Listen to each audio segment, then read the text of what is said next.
السلام علیکم۔ بسم اللہ الرحمن الرحیم۔ سنہری کرنیں۔ قصہ نمبر 7۔ ہونے والے شوہر کا امتحان۔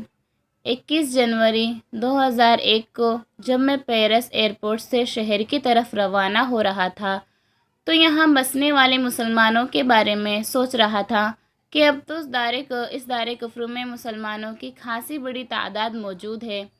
ان میں اکثریت بیرونی ممالک سے آنے والے مسلمانوں کی ہے، کچھ تعداد مقامی لوگوں کی بھی ہے جو دین اسلام کی طرف کشا چلے آ رہے ہیں۔ میں بطور خاص بچوں کی تربیت کے حوالے سے غور کر رہا تھا کہ میں نے اپنے ساتھ بیٹھے گاڑی چلاتے ہوئے دوست عامر عقاد سے پوچھا، اس کفریہ ماحول میں مسلمانوں کے بچوں کا اپنے دین سے تعلق کیسا ہے؟ عامر عقاد گزشتہ 2 دہائی سے یہاں مقیم ہیں۔ شام کے مشہور شہر حلب کے رہنے والے ہیں۔ تعلیم کے لیے آئے تو کتابوں کی تجارت میں دلچسپی لینے لگے، پھر احباب کے ساتھ مل کر مکتب السلام کے نام سے ایک اشاعتی ادارہ قائم کیا جو غالباً اسلامی کتابوں کا پیرس میں سب سے بڑا ادارہ شمار ہوتا ہے۔ پیرس میں دارالسلام کی نمائندہ اور اصول ایجنٹ وہی ہیں۔ انہوں نے میری بات پر ذرا سا غور کیا اور کہا، یوں تو اچھے برے لوگ ہر جگہ موجود ہوتے ہیں، مگر گزشتہ دنوں ہمارے ساتھ ایک واقعہ پیش آیا، اس کو سن لیں تو آپ کو اندازہ ہو جائے گا کہ یہاں لڑکیوں میں بھی حصول دین کا کتنا شوق ہے۔ وہ گویا ہوئے میرے ایک عزیز یہاں پیرس میں خاصے عرصے سے مقیم ہیں، برسر روزگار ہیں، مگر ابھی تک کسی وجہ سے اپنا گھر نہیں بسا سکے۔ ایک دن میرے پاس آئے تو گھر بسانے کا قصہ چھیڑ دیا۔ وہ کسی مناسب رشتے کی تلاش میں تھے۔ عربی کے الفاظ میں کسی بنت الحلال کی تلاش کے لیے مجھ سے بھی کہا۔ میں نے کہا کہ کوئی بات نہیں، مختلف لوگ جن کی بچیاں شادی کی عمر کو پہنچ چکی ہیں کہتے رہتے ہیں کسی نہ کسی جگہ مناسب رشتہ دیکھ کر بات چلا دیں گے۔ چنانچہ ایک جگہ میں نے بات شروع کی۔ لڑکی کے والد مراکش کے رہنے والے ہیں اور عرصہ دراز سے یہاں مقیم ہیں۔ اولاد یہیں پیدا ہوئی، لہٰذا فرنچ زبان عربی پر حاوی ہو چکی ہے۔ والد اور والدہ سے بات ہوئی تو انہوں نے کہا کہ ہمیں تو کوئی اعتراض نہیں، رشتہ مناسب ہے، لڑکی کی عمر بھی 20-21 سال ہو چکی ہے۔ وہ خود بھی سمجھدار اور پڑھی لکھی ہے، اس سے مشورہ کر کے بتاتے ہیں۔ بات آگے بڑھتی گئی۔ ہمیں قوی یقین تھا کہ سنبندھ ضرور ہو جائے گا کیونکہ یہ رشتہ ہم پلہ تھا۔ چنانچہ وہ دن بھی آیا کہ فریقین نے اس بات پر اتفاق کیا کہ لڑکا لڑکی کو دیکھ لے اور دونوں آپس میں گفتگو بھی کر لیں تاکہ بات طے ہو جائے۔ اتفاق کی بات ہے کہ ملاقات کے لیے ریلوے اسٹیشن کا انتخاب ہوا۔ چنانچہ لڑکا اور لڑکی کی ذرا دور ہٹ کر بیٹھ گئے۔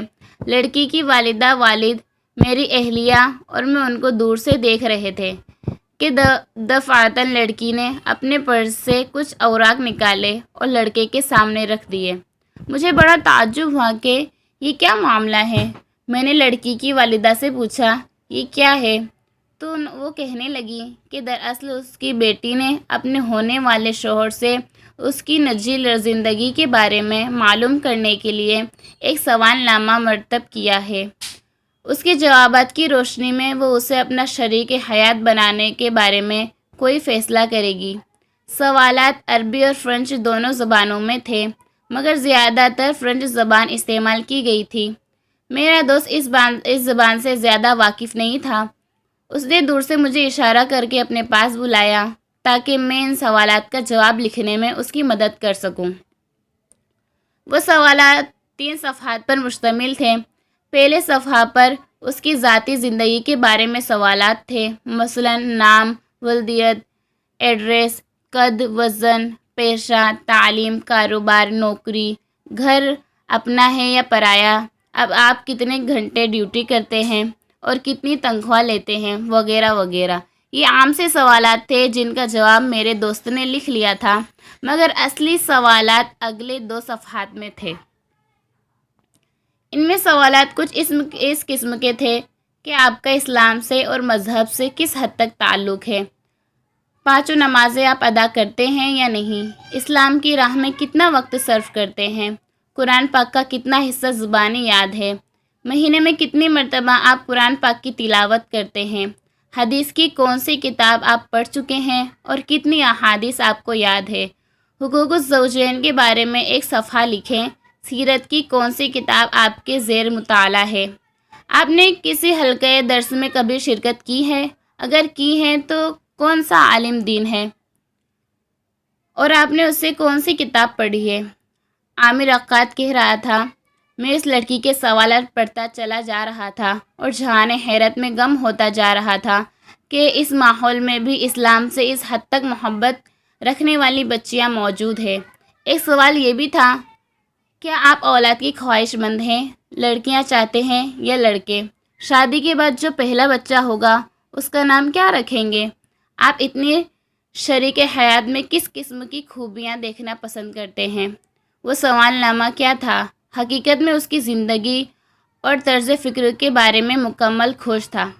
ان سوالات کے جوابات ملنے اور پڑھنے کے بعد بلا شبہ ایک شخص کی زندگی کا عکس پوری طرح نظر آ جاتا ہے۔ اور پھر آپ کے دوست نے ان تمام سوالات کا صحیح جواب لکھا۔ میں نے پوچھا۔ عقاد بولا، کیوں نہیں؟ اس نے سارے جوابات مفصل دینے کی کوشش کی ہے۔ اچھا تو پھر یہ شادی انجام پذیر ہوئی یا نہیں؟ نہیں مجاہد بھائی، نہیں، وہ رشتہ طے نہ ہو سکا۔ لڑکی ان جوابات سے مطمئن نہیں ہوئی اور اس نے اپنے والدین سے کہہ دیا کہ مجھے ایسا شوہر نہیں چاہیے جو اپنے رب کے ساتھ مخلص نہیں، جو اپنے خالق کا وفادار نہیں اور جو کل کلا میرے ساتھ کیا سلوک کرے گا۔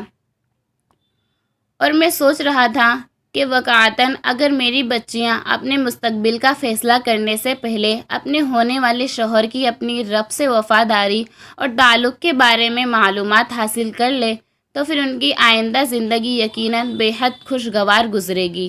اب تصویر کا دوسرا رخ ملاحظہ فرمائیں۔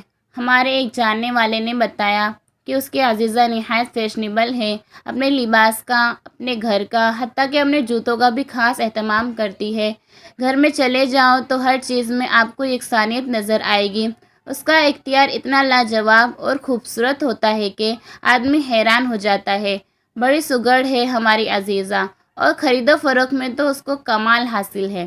کوئی چیز خریدنے کی نوبت آ جائے تو پھر دیکھتی جائیے، بازار میں جائے گی تو خوب چھان پھٹک کرے گی۔ ایک مرتبہ اسے جوتا خریدنا تھا، اس نے 4 گھنٹے لگا دیے، ایک دکان سے دوسری میں، دوسری سے تیسری میں۔ کسی جگہ اس کو نمونہ پسند نہیں آ رہا تھا، کسی جگہ جوتے کا رنگ اچھا نہ تھا، کسی دکان میں اس کا چمڑا ردی قسم کا تھا تو کسی دکان میں یہ معروف کمپنی کا نہ تھا۔ کوئی دکان اتنی بڑی نہ تھی کہ اس کو اہمیت دی جاتی۔ خدا کر کے ایک بڑی دکان میں گئی، قیمت مناسب تھی، کمپنی معروف تھی، رنگ بھی اچھا تھا، مگر ہائے رے قسمت، جوتا ذرا سا تنگ تھا، اسے بھی چھوڑنا پڑا۔ پھر ایک مرتبہ سیل لگی، لوٹ سیل۔ اس بڑی کمپنی نے قیمتوں میں بہت زیادہ کمی کر دی۔ دراصل انہوں نے ایک اور جگہ شو روم کھولا تھا، اس مناسبت سے انہیں پرانا اسٹاک نکالنا تھا۔ اب تو اس عزیزہ نے اپنے شوق کی خاطر تمام سہیلیوں کو فون پر فون کرنا شروع کر دیے کہ چلو مل کر چلتی ہیں، جوتا خریدنا ہو تو ایسا کہ چمڑا اصلی ہو، مصنوعی نہ ہو، انٹرنیشنل کمپنی کا بنا ہوا ہو، رنگ بھی اصلی ہو، پاؤں بڑے نازک ہوتے ہیں، پہن کر کھراما چلتے جائیں، ماڈل اتنا خوبصورت اور جدید ہو کہ لوگ دیکھتے رہ جائیں۔ آخر سوسائٹی میں مقام اور مرتبہ بھی کوئی چیز ہے۔ ہاں، یہ بھی دیکھنا ہوگا کہ اگر کبھی جوتا بھیگ جائے تو پانی اس پر اثر نہ کرے، وغیرہ وغیرہ۔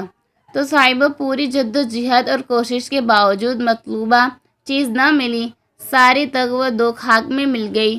مگر اچانک ایک نیا خیال آیا۔ اس کا بڑا بھائی اکثر یورپ جاتا رہتا ہے۔ اس نے سوچا کہ کیوں نہ اسے ماپ دے دیا جائے۔ اپنے بھائی سے پوچھا، بھیا آپ یورپ کب جا رہے ہیں؟ جواب ملا، 10 دن کے بعد۔ مگر کام کیا ہے؟ التجا کی، آپ یورپ سے میرے لیے ایک خوبصورت جوتا خرید لائیں گے؟ بھائی نے کہا، ارے یہ بھی کوئی بات ہے، تم ایسا کرو کہ جیسے شوز درکار ہیں اس کی تفصیل کاغذ پر لکھ دو، تمہاری خواہش کے مطابق شوز لے آؤں گا۔ اب اس نے لکھنا شروع کیا کہ جوتے کا رنگ، اس کی قسم، اس کا ماڈل، مشہور زمانہ کمپنی وغیرہ وغیرہ۔ ایک لمبا سا سوال نامہ بھائی کے ہاتھ میں تھما دیا۔ بھیا کو سفر پر رخصت کرتے وقت اس نے دوبارہ تاکید کی کہ میں کھراما کھراما چلنا چاہتی ہوں، میرے شوز نہ بھولنا، اور پھر اس نے بھائی کا انتظار شروع کر دیا۔ بھائی واپس آئے تو اس نے آتے ہی سوال کیا، میری طلب؟ مجھے افسوس ہے کہ تمہاری مراد پوری نہ کر سکا، جو صفحات تم چاہتی تھی ان کے حامل شوز نہ مل سکے، آئی ایم سوری۔ اور میں نے سوچنا شروع کیا کہ تعجب ہے ان جیسی خواتین پر اپنے کپڑوں اور شوز کے اختیار میں اتنی تگ و دو اور کوشش، مگر کیا ہماری خواتین اور ان کے والدین نے کبھی شوہر کے اختیار میں بھی اتنی کوشش اور احتیاط کی ہے؟ جوتے پہن کر تو کھراما کھراما اس دنیا میں چلنا ہے، لیکن اگر شوہر اچھا مل جائے تو جنت میں داخلے کے لیے پروانہ بن جاتا ہے۔ آخرت کی راحت اور جنت میں کھراما کھراما چلنے کے لیے کتنی دگ و دو اور کوشش کی جاتی ہے۔ مناسب جوتے اور کپڑے کے انتخاب کے لیے تو اتنا لمبا سوال نامہ، لیکن مناسب رفیق حیات کے انتخاب کے لیے ایک سوال بھی نہیں۔ ایک خاتون نے میری اہلیہ سے کہا، میرا خاوند مجھے مارتا ہے اور گالیاں بکتا ہے۔ اہلیہ نے اس سے پوچھا، یہ بتاؤ جب تمہاری شادی ہوئی تھی کیا تمہارا خاوند نماز پڑھتا تھا؟ اس نے کہا نہیں۔ سوال ہوا، کیا سگریٹ پیتا تھا؟ جواب ہاں میں تھا۔ پھر پوچھا، اس کی سوسائٹی اور محفل کیسی تھی؟ جواب ملا کہ مناسب نہ تھی۔ اہلیہ نے کہا، محترمہ، جو اپنے رب کے حقوق کے بارے میں غافل اور اس کی نافرمانی کرنے والا ہوگا، وہ تمہارے حقوق کے بارے میں بدرجہ اولیٰ غافل ہوگا۔ خاتون کہنے لگی کہ شروع میں تو ایسا نہ تھا، بہت اچھا، بڑا خوش اخلاق میرا دیوانہ تھا، مجھے خوش رکھنے کی کوشش کرتا تھا۔ میری اہلیہ نے کہا، شروع میں تم نئی نویلی دلہن تھی، لہٰذا وہ ناز اٹھاتا تھا۔ بہن، کاش تم نے شادی سے پہلے اپنے ہونے والے خاوند کی عادات اور اس کا دین سے تعلق معلوم کر لیا ہوتا تو تمہیں آج ان مسائل کا سامنا نہ کرنا پڑتا۔ السلام علیکم۔